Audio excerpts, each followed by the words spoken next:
Hello guys, welcome back to the channel. In today's video, I'm going to show you a secret way to get free rewards in Grow a Garden 2, including seed packs and other valuable items.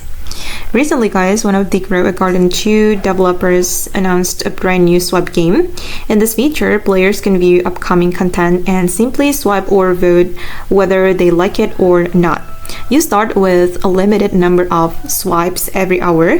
As you continue swiping through the different leaks and concepts, there's a chance you will trigger something called a lucky swipe. When a lucky swipe happens, the game instantly sends a reward directly to your mailbox. Players have already received rewards such as uncommon seed packs, legendary seed packs, rare seeds, and surprise gifts. The best part is that these rewards are completely free, guys. You don't need to spend any currency or Robux. And after using all your swipes, you will need to wait for them to refresh.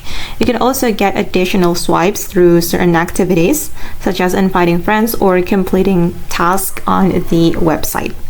Once you receive a reward, head back to Grow a Garden 2 game and check your mailbox. And any lucky swipe rewards will appear there automatically and can be claimed right away. So if you haven't tried the swipe game yet, make sure you do. It only takes a few minutes and could earn you some free seed packs and rare rewards. Okay, that's all for this quick guide. Good luck with your lucky swipes and hopefully you get some amazing rewards. Don't forget to like and subscribe for more Grow a Garden 2 tips and updates. See you in the next video. Bye!